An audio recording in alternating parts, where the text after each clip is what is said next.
back in the 90s, I started and managed the hedge fund sales business in equities and equity derivatives for Goldman Sachs. I then, in the early 2000s, went to GLG Partners, which is now Man Group, which was the largest hedge fund firm in Europe at the time, where I started and ran their global macro hedge fund. Then I moved to the Mediterranean coast of Spain, sort of semi-opted out of the rat race, and started writing macroeconomic research for the world's biggest global macro funds, hedge funds, sovereign wealth funds, family offices, that kind of thing. So my background's basically 30 years of global macro.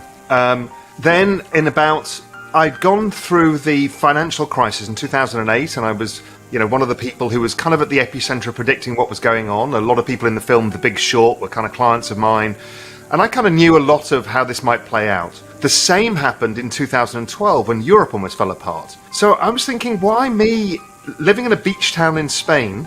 How come I've got all the access? And people in the street would come up to me and say, well, why didn't we know? And I thought, there's something wrong here with the distribution of information, that only some people get it and others didn't. And that's why I started Real Vision. So Real Vision is basically a video-on-demand platform. It's actually larger. It's now a broader media company that basically concentrates on helping other people gain access to the world's most preeminent intelligence, financial market intelligence. And we do that by interviewing the world's most famous hedge fund managers, independent analysts, strategists at length. Also in that journey, so I had a journey that I wanted to help educate, level the playing field, and understood that the world had changed away from the intermediaries to a disintermediated world. And I wanted to play a part of that, and video was the big answer. But in that journey, having gone through those two huge crises so close to each other, and having almost lost the banking system in Spain, I started a journey of trying to figure out, could I set up the world's safest bank? I know that's a slightly kind of crazy, arrogant thing to think, but I thought I'd give it a go. So we got together with a bunch of others, and we went around the world to Singapore and the Middle East and to Switzerland and the US trying to do this, and it became hard. And one of my clients at the time kind of tapped me on the shoulder and said, you should look at Bitcoin. Maybe this is your answer. So this was 2012. And so I learned about it. I invested in it for the first time. It went up 100% in a month. And I closed my position, took my money and went, wow, okay, this is not normal. And then I kind of did the first analysis of stock to flow, meaning I looked at it like gold and thought, well, with this much supply and this much gold above ground and this much known reserves, if we imputed the same thing for Bitcoin, when gold was at 1,300, Bitcoin should be at 1 million. So I'm like, okay, this is interesting. This, from a macro perspective, looks cheap. So that started my whole journey. And I also realized that after 2012, the next global recession would see this parallel financial universe using blockchain technology meet this macro world of excessive debts, a financial system that's somewhat fragile, and all of these things would have a horizon point. And that all happened last year. So at top level, the internet grew at an adoption rate of 63% a year from 1999 to 2000. That was the fastest adoption of any technology the world had ever seen. Crypto, in its broadest sense, is actually growing at an adoption rate of 113%, twice the speed of the internet. So this is of an order of magnitude none of us have ever seen before. And most of our narratives are somewhat behind what's actually happening because so many people are working on this. But what I think is going to happen to the financial industry, I think it's actually going to change all global business models. But to the financial industry, we know some of the big problems that have been outstanding. Things like rehypothecation. You know, what happens at things like DTC level, CC level, or Euroclear? You know, who owns what asset? The ability to tokenize these assets is a game changer. And the ability to trade 24 hours a day instantaneously and fractionalize it is also a game changer. So I can't see any reason on earth while all equities and all bonds are not going to go into the blockchain.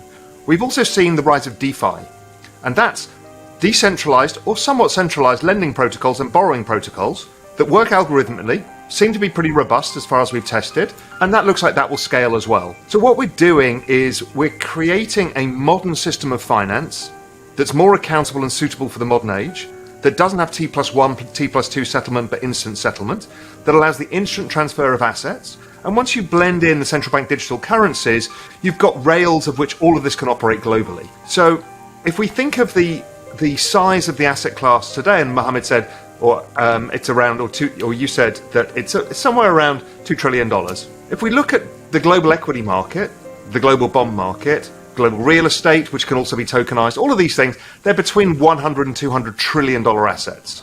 If we look at the adoption rate, it's kind of suggesting to us that this blockchain technology is going to end up as a 100, 200 trillion dollar asset. I think it actually encapsulates all of these other asset classes because it's a much more efficient way of transferring, owning, proof of ownership, all global assets. So I think it's really big and it's hugely disruptive.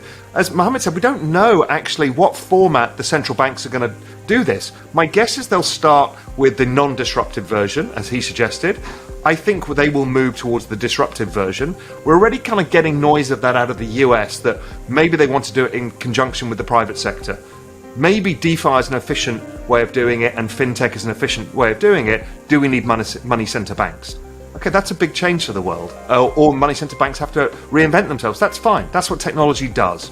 It strives all of us to improve our business models or adapt. So, yeah, look, it's really exciting times for finance, and it's bigger than finance itself. So what's the mood around digital currency, digital assets, with the investors that you're speaking with? It's fascinating because we've just gone through this 50% sell-off, and normally in markets, 50% sell-offs create a different investor psychology. I've not seen it. You know, I spend a lot of my time speaking to these world's largest hedge funds. You know, I present to a lot of asset management firms, the entire firm, all of their portfolio managers. And I've done that around the world for various people, helping them understand, you know, the benefits of holding some of this stuff in portfolios, for example.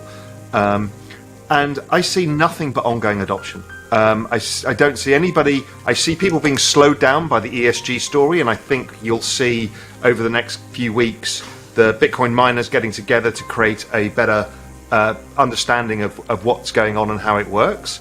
So that regulation, people are waiting for more regulation, as Mohamed said, because some people need clarity. A lot of the hedge funds don't, but the institutional asset managers do. I see nothing but people thinking that it diversifies their portfolios and has great portfolio effects for them. They don't need to allocate a lot of money, and they don't need to make the decision that we're all thinking about, is how big is this disruption. They just can make the small step. Most haven't made the small step yet. The hedge fund industry and the family office industry has. The asset management industry is only just starting. The first step will be Bitcoin, then probably Ethereum, and then it'll be an open conversation of, can we treat this like real-time mark-to-market VC?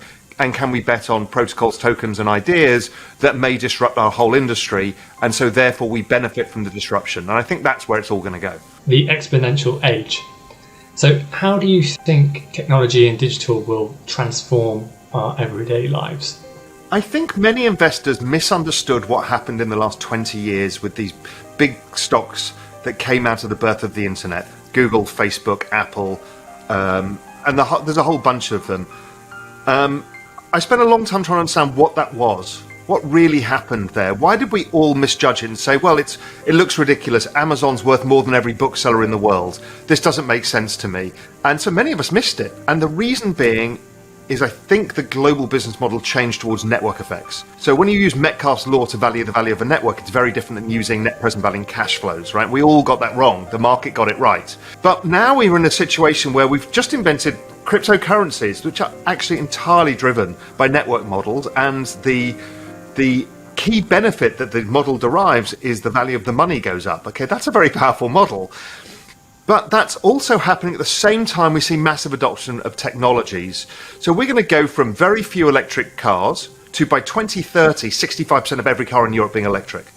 We're going to see a mass change in how we generate electricity, a mass change in distributed computing power, a mass change in genetics, robotics, artificial intelligence. These are all adoption model businesses, and they're all coming at the same time in a 10-year period, which will be the fastest pace of change any of us have ever lived through. It's going to be quite hard to navigate, but also incredibly rewarding if you're on the right side of this. If you realize that the worst words in finance this time is different, that this is a different model, and network models are very different than cash flow models.